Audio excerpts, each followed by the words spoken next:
இன்றைக்கி பார்த்தீங்கன்னா கருவாடு வறுக்க போகிறேன். இது வறுத்து சாப்பிட்டா குழந்தை பால் கொடுக்குற தாய்மாருக்குலாம் பால் இருக்கும். சளி சாப்பிட்டிங்கன்னா சளிக்கு நல்லது. தொடர்ந்து இருமல் வந்துட்டே இருக்குது. இது வறுத்து சாப்பிட்டிங்கன்னா இருமல்லாம் நின்றுது. கொஞ்சம் வெது வெதுப்பான தண்ணியில் போட்டு நல்லா கழுவிக்குங்க. அப்புறம் கொஞ்சம் பச்சை தண்ணி ஊற்றி ஒரு 4-5 டைம் அலசிக்குங்க. மண் இருக்குது, மலன் இருக்குது. கழுவிட்டு காமிக்கிறேன். சுடு தண்ணியில் கொட்டிக்கலாம். இதை கொட்டி அலாசிட்டு அப்புறம் பச்சை தண்ணி ஊற்றி 4-5 டைம் அலாசிக்கலாம். பார்த்தீங்கன்னா கருவாடு 4-5 டைம் கழுவி எடுத்துகிட்டு வந்தாச்சு.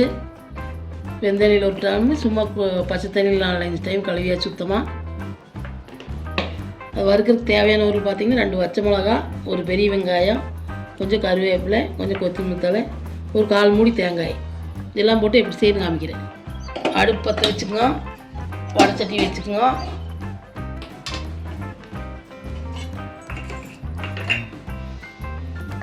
எண்ணெய் ஊற்றிக்கங்க. கடுகு போட்டுக்கலாம்.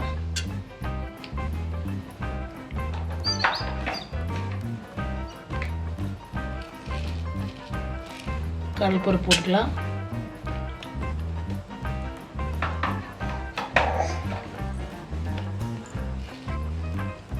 உளுந்து போட்டுக்கலாம்.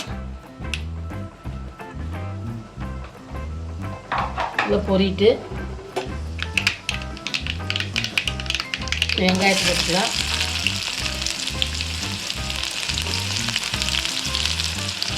மிளகாய், கருவேப்பிலை எல்லாம் போட்டுக்கலாம்.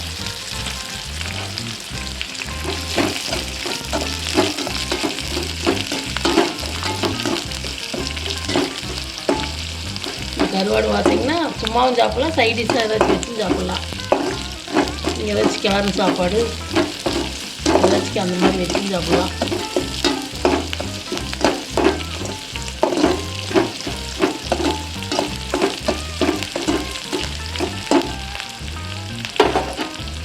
வெங்காயம் மிளகாய் வதங்கிருச்சு. இன்னைக்கு கருவாட்டு போட்டுக்கலாம்.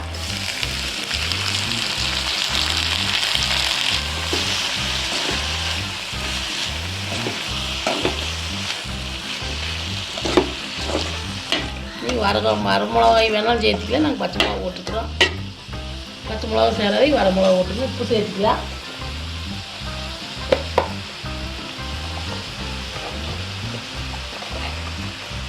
தேவையான உப்பு சேர்த்துக்கலாம்.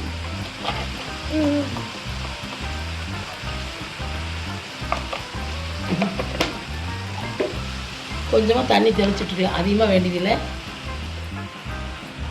கொஞ்சமாக போதும். வேகிட்டு கொஞ்சம் நேரம்.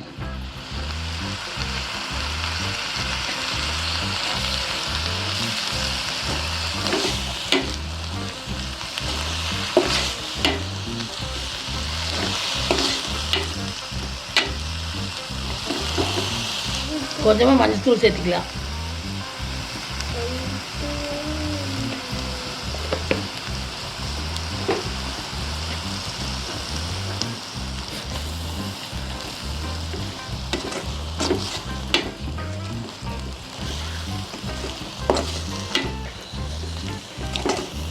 ஒரு 10 நிமிஷம் இருந்தால் போதும். ரொம்ப நேரம் வேக வேண்டியதில்லை. வெயிட் பார்த்தீங்கன்னா இந்த அளவுக்கு வெந்துருச்சு. தேங்காய் சேர்த்துக்கலாம்.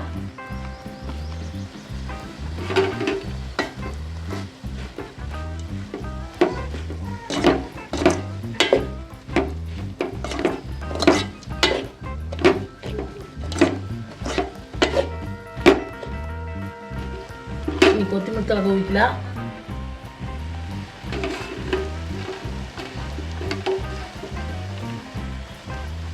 அடுப்பு ஆஃப் பண்ணிடலாம். அவ்வளோதான். இது பார்த்தீங்கன்னா சளிக்கெல்லாம் நல்லது. நீங்களும் செஞ்சு சாப்பிடுங்க. செஞ்சு சாப்பிட்டு இந்த வீடியோ பிடிச்சிருந்தா லைக் பண்ணுங்கள், ஷேர் பண்ணுங்கள், சப்ஸ்கிரைப் பண்ணுங்கள்.